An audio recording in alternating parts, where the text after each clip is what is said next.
ముఖ్యమంత్రి చంద్రబాబు అధ్యక్షతన జరిగిన సిఆర్డీఏ సమావేశంలో కీలక నిర్ణయాలు తీసుకున్నారు.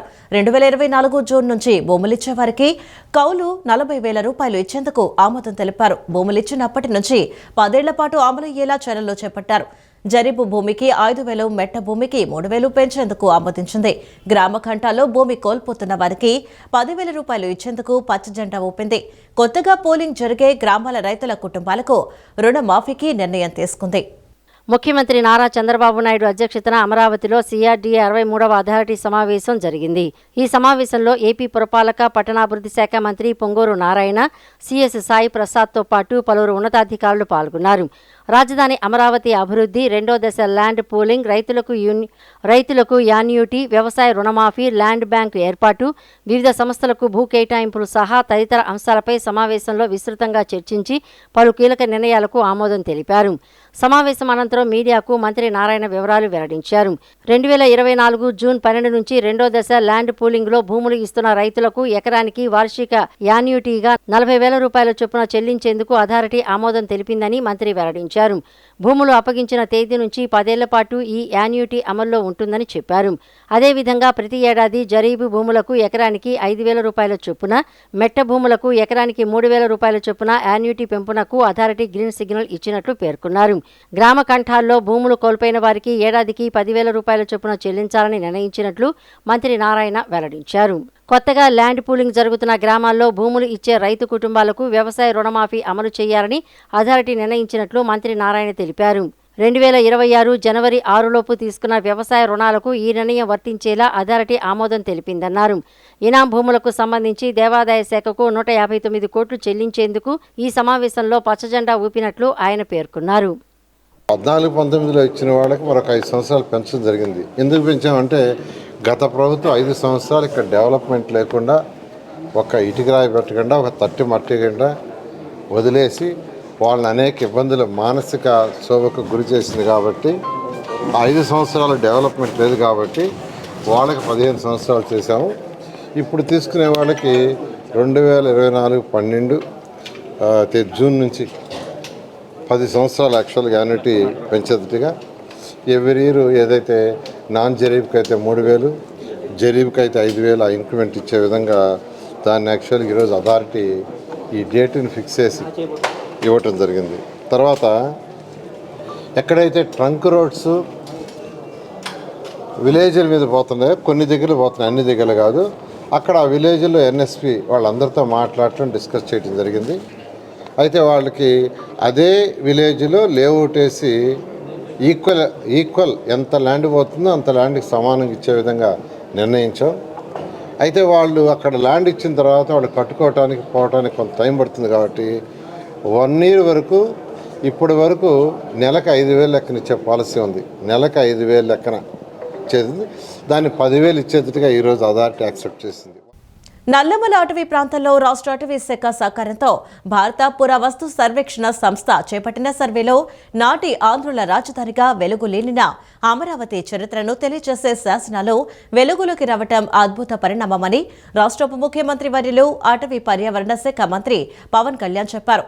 మన చారిత్రక వారసత్వ సాక్ష్యాలను వెలుగులోకి తీసుకువచ్చేందుకు కృషి చేస్తున్న పురావస్తు శాస్త్రవేత్తలకు, వారికి సహకరిస్తున్న రాష్ట్ర అటవీ శాఖ సిబ్బందికి హృదయపూర్వక అభినందనలు తెలియజేస్తున్నామని అన్నారు.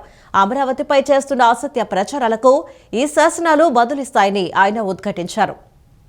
గత నెల 10వ తేదీన ప్రకాశం జిల్లా ఎర్రగొండపాలెం మండల పరిధిలోని అయ్యంబొట్లపల్లె గ్రామం వెలుపల మొదలుపెట్టిన అన్వేషణలో తెలుగు లిపిలో చెక్కిన 13వ శతాబ్దానికి చెందిన శాసనం వెలుగులోకి వచ్చింది.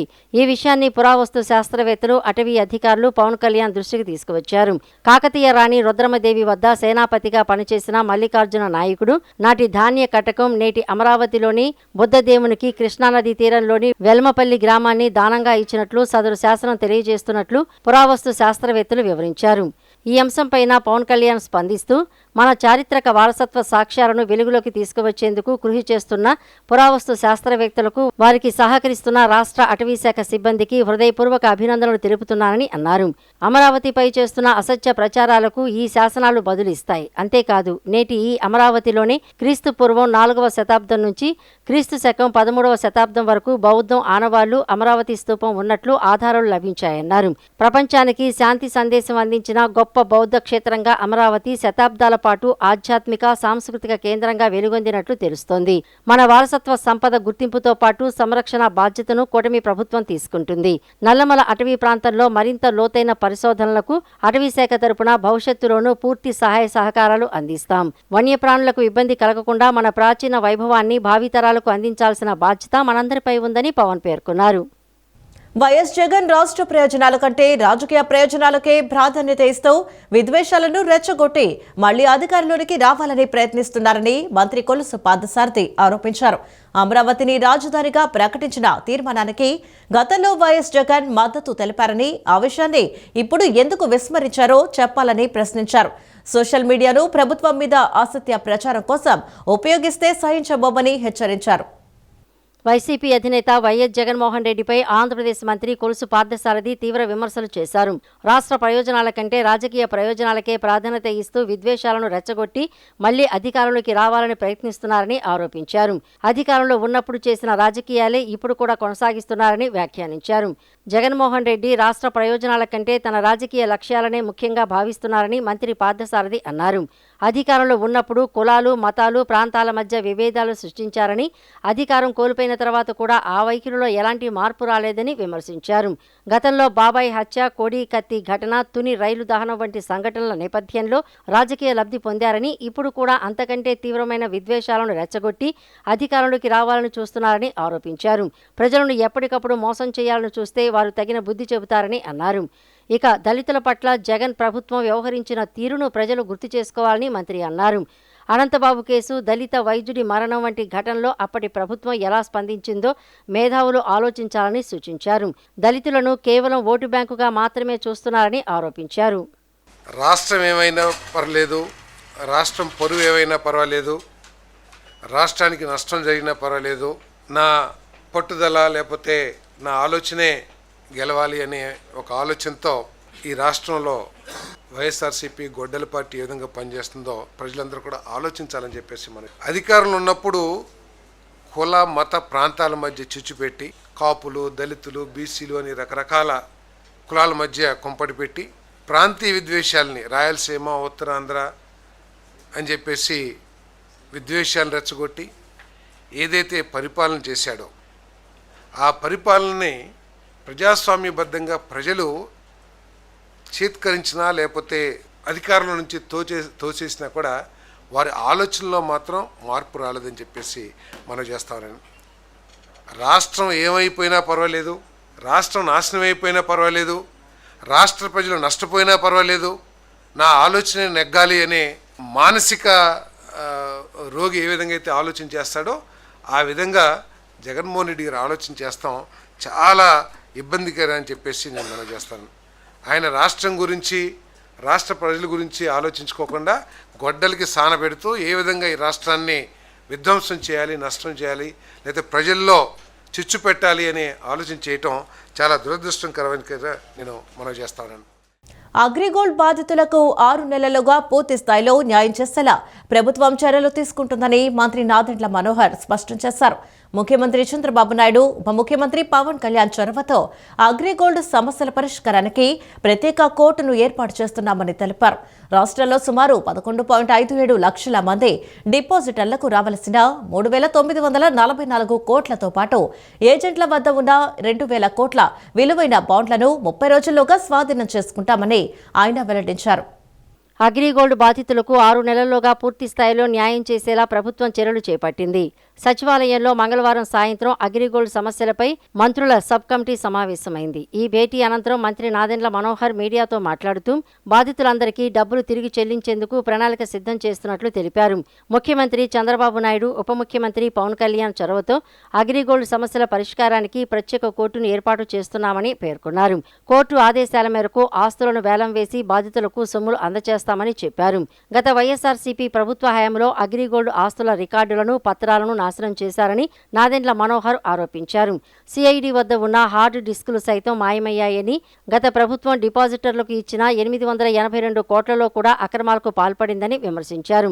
దొంగ అకౌంట్లతో సొమ్మును కాజేయాలని చూశారని మండిపడ్డారు. రాష్ట్రంలో సుమారు 11.57 లక్షల మంది డిపాజిటర్లకు రావాల్సిన 3,944 కోట్లతో పాటు ఏజెంట్ల వద్ద ఉన్న 2,000 కోట్ల విలువైన బాండ్లను 30 రోజుల్లోగా స్వాధీనం చేసుకుంటామని ఆయన వెల్లడించారు.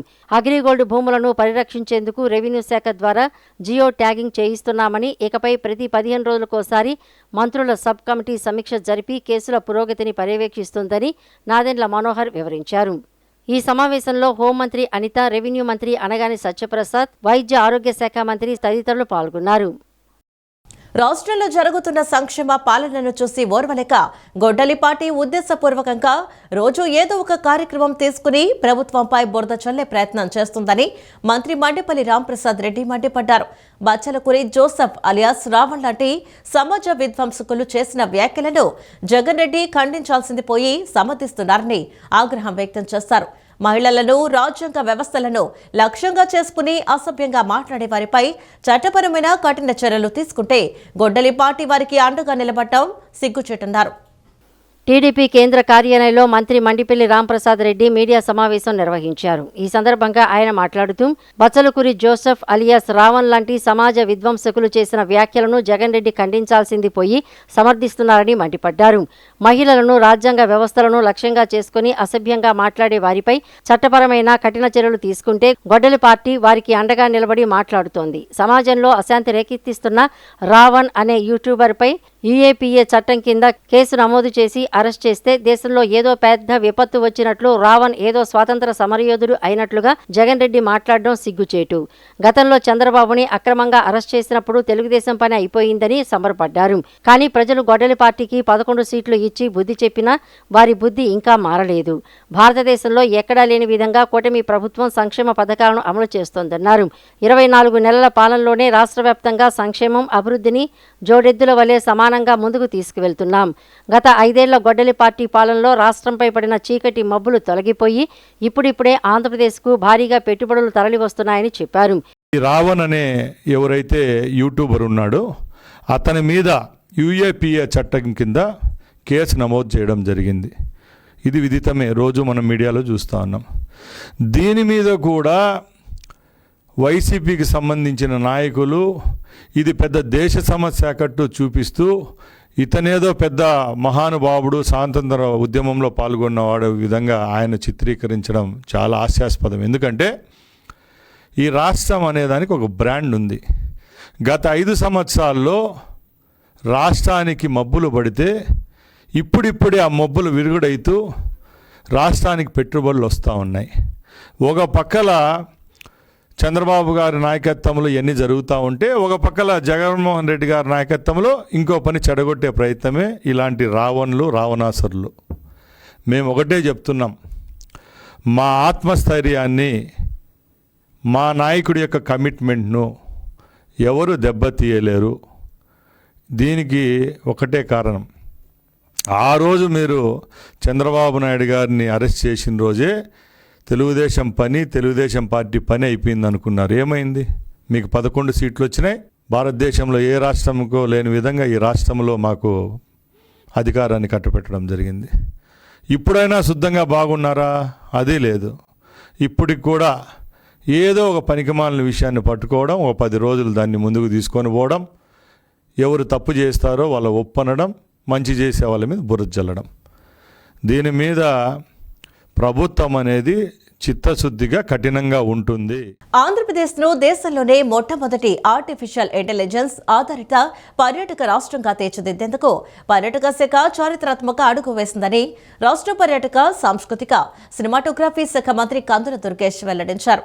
రాష్ట్రంలోని 100కు పైగా ప్రముఖ పర్యాటక పుణ్యక్షేత్రాల్లో పర్యాటకులకు బహుభాష ఏఐ సహాయాన్ని అందించనుందని మంత్రి దుర్గేష్ పేర్కొన్నారు. ముఖ్యమంత్రి నారా చంద్రబాబు నాయుడు, ఉప ముఖ్యమంత్రి పవన్ కళ్యాణ్ల నాయకత్వంలోని స్వర్ణాంధ్ర విజన్ 2047 లక్ష్య సాధనలో ఇదొక కీలక మైలురాయిగా మంత్రి దుర్గేష్ అభివర్ణించారు. వెలగపూడి సచివాలయంలోని పబ్లిసిటీ సెల్లో ప్రముఖ ట్రావెల్ సంస్థ ఎక్స్ప్లర్జర్ రూపొందించిన నీవు ఏఐ ప్లాట్ఫారం వినియోగానికి ఏపీ పర్యాటక అథారిటీ 3 ఏళ్ల వ్యూహాత్మక ఒప్పందాన్ని కుదుర్చుకుంది. పర్యాటక సాంస్కృతిక శాఖ ప్రత్యేక ప్రధాన కార్యదర్శి అజయ్ జైన్, ఏపీటీఏ ఎండీ ఆమ్రపాలి కాటా, ఏపీటీఏ సీఈఓ ఏఏఎల్ పద్మావతి మరియు ఇతర ఉన్నతాధికారుల సమక్షంలో మంత్రి కందుల దుర్గేష్ సంబంధిత అవగాహన ఒప్పందంపై సంతకం చేశారు.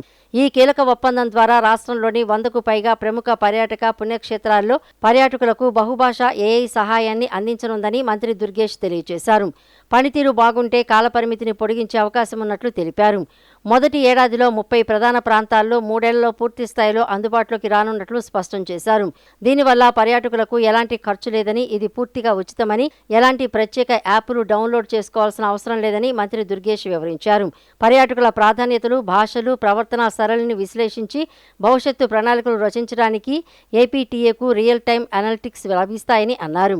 ఈ సందర్భంగా ఈ టెక్నాలజీ ఎలా పనిచేస్తోందో లైవ్లో టెస్ట్ చేసి చూపించారు. ఏఎస్కే ఏఐ పేరుతో ఉన్న క్యూఆర్ కోడ్ని ఆవిష్కరించారు.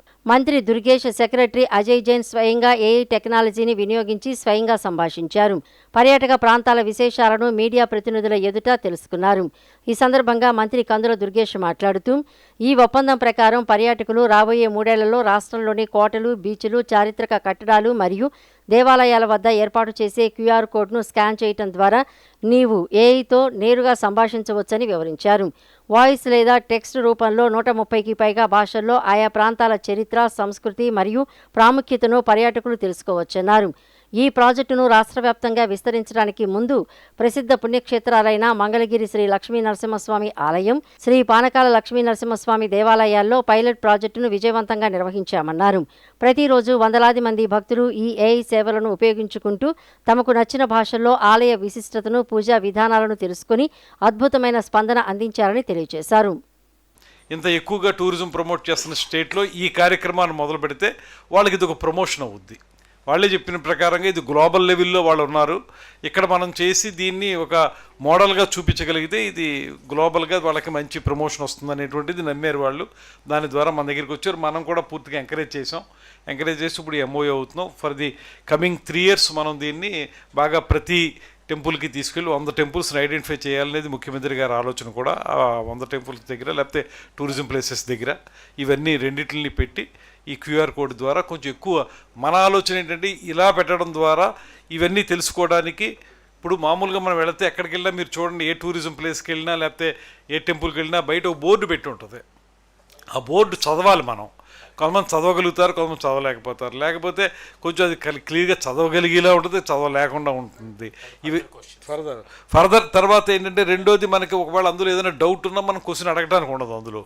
ఇక్కడ ఇలాంటిది పెట్టడం వల్ల ఖచ్చితంగా టూరిజం మనకు బాగా డెవలప్ అవుతుందని, ఫుట్ఫాల్ బాగా పెరుగుతుందని నమ్మకం మాకు కూడా వచ్చి ఉయ్యూరు పట్టణాన్ని పూర్తి స్థాయిలో అభివృద్ధి చేయడానికి తన వంతు కృషి చేస్తున్నట్లు ఎమ్మెల్యే బోడే ప్రసాద్ తెలిపారు.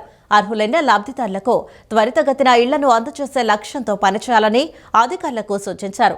అలాగే మున్సిపాలిటీలో ఎక్కడెక్కడ పొదుపు చర్యలు పాటించవచ్చో గుర్తించి అందుకు అనుగుణంగా అధికారులు చర్యలు తీసుకోవాలని ఎమ్మెల్యే ఆదేశించారు. ఉయ్యూరు పట్టణాన్ని పూర్తి స్థాయిలో అభివృద్ధి చేయడానికి తన వంతు కృషి చేస్తున్నట్లు ఎమ్మెల్యే బోడే ప్రసాద్ తెలిపారు. మున్సిపల్ శాఖ అధికారులతో ఎమ్మెల్యే సమీక్షా సమావేశాన్ని నిర్వహించారు. ఈ సమావేశంలో టిట్కో ఇండ్ల సముదాయంలో జరుగుతున్న పనులపై ఎమ్మెల్యే అధికారులతో చర్చించారు. జన్మదిన లబ్ధిదారులకు ఇంట్లో అందజేసే లక్ష్యంతో పనిచేయాలని అధికారులకు సూచించారు. అలాగే మున్సిపల్ ఆదాయ వ్యయాలపై జరుగుతున్న అభివృద్ధి పనులపై ఎమ్మెల్యే అధికారులతో సమీక్షించారు.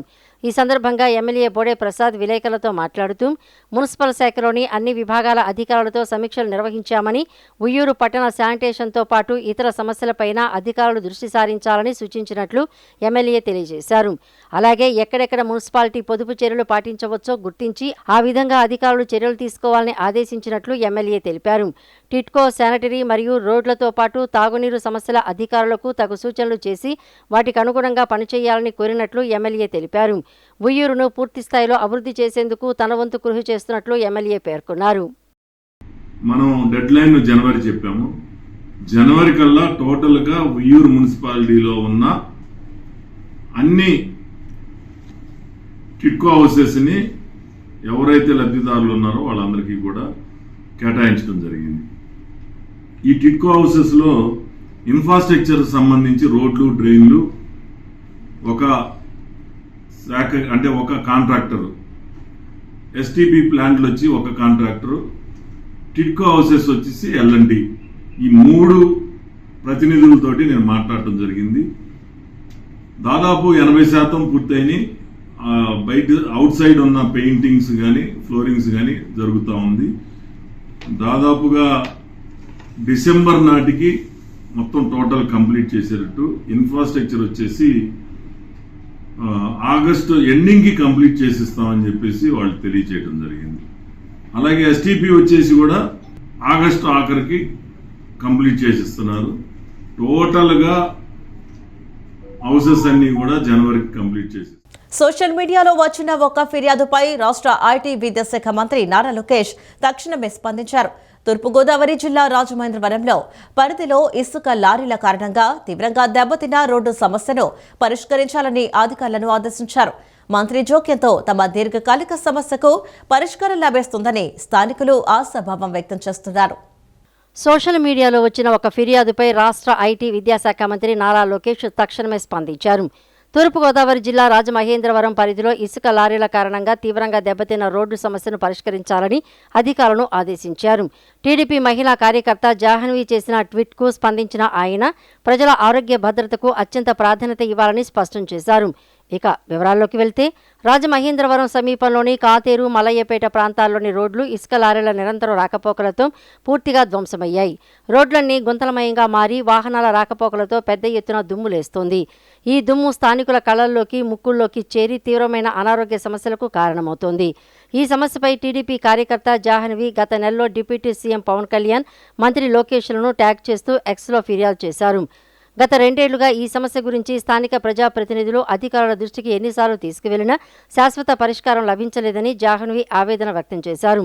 ప్రభుత్వ పెద్దలు ఎవరైనా ఆ మార్గంలో పర్యటిస్తే మాత్రమే తాత్కాలిక మరమ్మతులు చేస్తున్నారని, ఇటీవల డిప్యూటీ సీఎం పవన్ కళ్యాణ్ పర్యటన సందర్భంగా కూడా అలాగే చేశారని ఆమె పేర్కొన్నారు. సమస్య తీవ్రతరం కావడంతో జాహ్నవి తాజాగా మరోసారి ట్వీట్ చేశారు. తాను మున్సిపల్ కమిషనర్కు ఫిర్యాదు చేస్తే అది గనుల శాఖ పరిధిలోకి వస్తుందని ఆయన చెప్పిన విషయాన్ని ప్రస్తావించారు. దుమ్ము, ధూళి ప్రమాదాలతో ప్రజలు పడుతున్న ఇబ్బందులను వివరిస్తూ శాశ్వత పరిష్కారం చూపాలని కోరారు.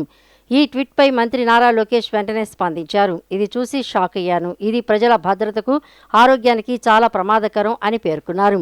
తక్షణమే రాజమహేంద్రవరం మున్సిపల్ కమిషనర్తో పాటు గనుల శాఖ అధికారులతో సమన్వయం చేసుకుని దెబ్బతిన్న రోడ్డుకు వెంటనే మరమ్మతులు చేపట్టాలని ఆయన ఆదేశించారు. కేవలం తాత్కాలికంగా కాకుండా శాశ్వత పరిష్కారం దిశగా చర్యలు తీసుకోవాలని సూచించారు. తమ సమస్యపై మంత్రి లోకేష్ వేగంగా స్పందించి ఆదేశాలు జారీ చేయడంతో జాహ్నవి ఆయనకు ధన్యవాదాలు తెలిపారు. మంత్రి జోక్యంతో తమ దీర్ఘకాలిక సమస్యకు పరిష్కారం లభిస్తుందని స్థానికులు ఆశాభావం వ్యక్తం చేస్తున్నారు. నిత్యం రద్దీగా ఉండే విజయవాడ బీసెంట్ రోడ్లో ఉద్రిక్త వాతావరణం నెలకొంది. చిరు వ్యాపారులతో ఆక్రమణలకు గురైన బీసెంట్ రోడ్ ప్రాంతంలో మున్సిపల్ అధికారులు చిరు వ్యాపారుల దుకాణాలను తొలగించారు. దుకాణాలను తొలగించే సమయంలో చిరు వ్యాపారులు, మున్సిపల్ అధికారుల మధ్య వాగ్వాదం చోటు చేసుకుంది. గత కొన్ని సంవత్సరాలుగా ఇదే రోడ్డు మీద వ్యాపారం చేసుకుంటున్నామని, ఇప్పటికిప్పుడు దుకాణాలను తొలగించడం సరికాదని చిరు వ్యాపారులు ఆగ్రహం వ్యక్తం చేశారు. మున్సిపల్ అధికారులను అడ్డుకుని రోడ్డుపై బైఠాయించారు. తమ జీవనాధారమైన షాపులను తొలగిస్తే తాము ఎలా జీవనం సాగించాలని, తమకు ఆత్మహత్య శారణ్యమని కన్నీటి పర్యంతమయ్యారు. అయితే మున్సిపల్ అధికారులు పలు ప్రకటనల ద్వారా షాపులు తొలగించాలని ప్రచారం చేయడం జరిగింది. దీంతో మున్సిపల్ అధికారులు నేడు ఆక్రమణకు గురైన బీసెంట్ రోడ్డులోని షాపులను తొలగించారు. సర్ కార్యక్రమంలో షిఫ్టింగ్ డెత్, ఆబ్సెంట్ ఓట్లపై అత్యంత జాగ్రత్తగా వ్యవహరించాలని విజయవాడ నగరపాలక సంస్థ కమిషనర్ ధ్యానచంద్ర అధికారులను ఆదేశించారు. క్షేత్రస్థాయిలో ధృవీకరించిన తర్వాత మాత్రమే సంబంధిత ప్రక్రియను పూర్తి చేయాలని సూచించారు. ఓటర్ల జాబితా స్వచ్ఛంగా, పారదర్శకంగా ఉండేలా ప్రతి అధికారి బాధ్యతాయుతంగా వ్యవహరించాలని తెలిపారు. భారత ఎన్నికల సంఘం ఆదేశాల మేరకు కొనసాగుతున్న ప్రత్యేక సమగ్ర ఓటర్ల జాబితా సవరణ కార్యక్రమంలో షిఫ్టింగ్, డెత్, అబ్సెంట్ ఓట్లపై అత్యంత జాగ్రత్తగా వ్యవహరించాలని విజయవాడ నగరపాలక సంస్థ కమిషనర్ ధ్యానచంద్ర అధికారులను ఆదేశించారు. బిఎల్ఓలు సేకరించిన ప్రతి షిఫ్టింగ్, డెత్, అబ్సెంట్ ఓటును సంబంధిత ఏఈఆర్ఓలు స్వయంగా బిఎల్ఓలతో కలిసి క్షేత్రస్థాయిలో పరిశీలించి నిర్ధారించుకున్న అనంతరం మాత్రమే తదుపరి చర్యలు చేపట్టాలని స్పష్టం చేశారు. మంగళవారం ఉదయం పశ్చిమ నియోజకవర్గంలోని కుద్దూస్ నగర్, విజయవాడ సెంట్రల్ నియోజకవర్గంలోని రామకృష్ణాపురం ప్రాంతాల్లో కమిషనర్ క్షేత్రస్థాయిలో పర్యటించి ప్రత్యేక సమగ్ర ఓటర్ల జాబితా సవరణ కార్యక్రమాన్ని పరిశీలించారు. ఈ సందర్భంగా కమిషనర్ మాట్లాడుతూ బిఎల్ఓలు సమర్పించే ప్రతి ఎలిమినేషన్ ఫారాన్ని అత్యంత జాగ్రత్తగా పరిశీలించాలని, ఓటరు నిజంగా మరణించారా, వేరే ప్రాంతానికి శాశ్వతంగా మారారా, లేదా ఆ చిరునామాలో నివసించడం లేదా అనే విషయాలను క్షేత్రస్థాయిలో ధృవీకరించిన తర్వాత మాత్రమే సంబంధిత ప్రక్రియను పూర్తి చేయాలని సూచించారు. ఓటర్ల జాబితా స్వచ్ఛంగా, పారదర్శకంగా ఉండేలా ప్రతి అధికారి బాధ్యతాయుతంగా వ్యవహరించాలని తెలిపారు. ఎస్ఐఆర్ ప్రక్రియను మరింత వేగవంతంగా, సమర్థవంతంగా నిర్వహించేందుకు ప్రతి ఏఈఆర్ఓకు అదనంగా 3 అడిషనల్ ఏఈఆర్ఓలు, 1 జిల్లా స్థాయి అధికారిని నియమించినట్లు తెలిపారు. ఈ బృందాలు పరస్పర సమన్వయంతో పనిచేస్తూ పెండింగ్ అంశాలను సకాలంలో పూర్తి చేయాలని ఆదేశించారు. రాయలసీమ ప్రజల దశాబ్దాల కళ అయిన కడప ఉక్కు కర్మాగారం నిర్మాణాన్ని కూటమి ప్రభుత్వం కార్యరూపంలోకి తీసుకువెళుతుందని తెలుగుదేశం పార్టీ రాష్ట్ర అధికార ప్రతినిధి మద్దిపట్ల సూర్యప్రకాష్ తెలిపారు. గతంలో శంకుస్థాపనలకే పరిమితమైన ఈ ప్రాజెక్టును ఇప్పుడు నిర్మాణ దశలోకి తీసుకువెళ్లడం ద్వారా రాయలసీమ అభివృద్ధికి ప్రభుత్వం తన నిబద్ధతను చాటుతోందని చెప్పారు. మంగళగిరిలోని టీడీపీ కేంద్ర కార్యాలయంలో ఏర్పాటు చేసిన మీడియా సమావేశంలో అధికార ప్రతినిధి మద్దిపట్ల సూర్యప్రకాష్ మాట్లాడుతూ రాయలసీమ ప్రజల సెంటిమెంటుతో కోట్లు దండుకున్న జగన్మోహన్ రెడ్డికి ఉక్కు కర్మాగారం గురించి మాట్లాడే నైతిక అర్హత లేదని దుయ్యబట్టారు. ఈ సందర్భంగా ఆయన మాట్లాడుతూ రాయలసీమలో తెలుగుదేశం పార్టీ ఆవిర్భావానికి ముందు ప్రజల పరిస్థితి చాలా దయనీయంగా ఉండేదన్నారు. తాగునీరు లేదు, సాగునీరు లేదు, ప్రధాన జీవనోపాధి అయిన పశుపోషణకు కూడా మేతలేక ప్రజలు వలసల బాట పట్టేవారని తెలిపారు. ఆకలి కడుపులతో పొట్ట చేతపట్టుకుని ఏదొక ఊరు వెళ్లి కూలి పని చేసుకుని బతుకుదామనే పరిస్థితి ఉండేదన్నారు. ఆ పరిస్థితులను మార్చాలని సంకల్పించిన వ్యక్తి స్వర్గీయ నందమూరి తారక రామారావు. ఆయనకు రాయలసీమ ప్రాంతం అంటే అపారమైన ప్రేమ ఉండేదన్నారు. అక్కడి ప్రజల రుణం తీర్చుకోవాలనే ఉద్దేశంతో హంద్రి, నివా, గాలేరు, నగరి, తెలుగు గంగ, వెలుగొండ వంటి అనేక సాగునీటి ప్రాజెక్టులకు శ్రీకారం చుట్టారన్నారు. అనంతరం ముఖ్యమంత్రిగా వచ్చిన చంద్రబాబు కూడా రాయలసీమ అభివృద్ధి చెందాలంటే ఫ్యాక్షన్ రాజకీయాలు ప్రధాన అవరోధంగా ఉన్నాయని గుర్తించారు. దశాబ్దాలుగా కడప జిల్లాలో ఓటర్లు నాకు ఓటేశారు. కడప జిల్లా ప్రజల రుణం తీర్చుకోవాలా? ఇప్పటి వరకు తెలుగుదేశం పార్టీ కడప జిల్లాలో ఒక మంచి ఫ్యాక్టరీ కూడా పెట్టలా. నేను అద్భుతమైన స్టీల్ ప్లాంట్ కట్టి కడప రూపురేఖలు మార్చేస్తానని ఆ రోజు మాట చెప్పిన రాజశేఖర రెడ్డి గారు 2007 సంవత్సరంలో స్టీల్ ప్లాంట్కు పునాది రాళ్ళేశాడు రాజశేఖర రెడ్డి గారు. గాలి జనార్దన్ రెడ్డి గారికి చెందిన బ్రాహ్మిణి స్టీల్స్కు 14,500 ఎకరాలు భూమి కేటాయించి బ్రాహ్మిణి స్టీల్స్కు 10,760, విమానాశ్రయానికి 3,115 ఎకరాలు ఆ రోజు రాజశేఖర రెడ్డి గారు కేటాయించారు. 2007లో స్టీల్ ప్లాంట్ కని భూములు కేటాయించిన తర్వాత దాని ముడిసరుకు కోసమని బళ్ళారిలో ఐరన్ ఓర్ ఉందని బళ్ళారి ఐరన్ ఓర్ను కూడా గాలి జనార్దన్ రెడ్డికి కేటాయించాడు ఆ రోజు రాజశేఖర రెడ్డి గారు. ఇక్కడ ఇచ్చిన 10,000 ఎకరాలు భూములు తాకట్టు పెట్టుకున్నారు, ఉండే గ్రావెల్ తువ్వేశారు, 100,000 కోట్ల రుణాలు తీసుకున్నారు. ఒక్క ఇటుక పెళ్ళ కూడా ఆ రోజు బ్రాహ్మిణి స్టీల్స్ వాళ్ళకి ఇచ్చిన 10,000 ఎకరాల్లో పేర్చిన పరిస్థితి లేదు. అక్కడిచ్చిన ఐరన్ ఓర్లో ఇప్పటికి కూడా సిబిఐ కేసు నడుస్తూ ఉంది. ఐరన్ ఓర్లో 1,000 కోట్లు, దాదాపు 10,000 కోట్ల రూపాయలు దోచుకున్నారు. ఐరన్ ఓర్నంతా విదేశాలకు తరలించి 10,000 కోట్లు దోచుకున్నారు తప్ప ఇక్కడ భూములు తాకట్టు పెట్టి దోచుకున్నారు, అక్కడ ఐరన్ ఓర్ను దోచుకుని 1,000 కోట్లు సొమ్ము చేసుకున్నారు.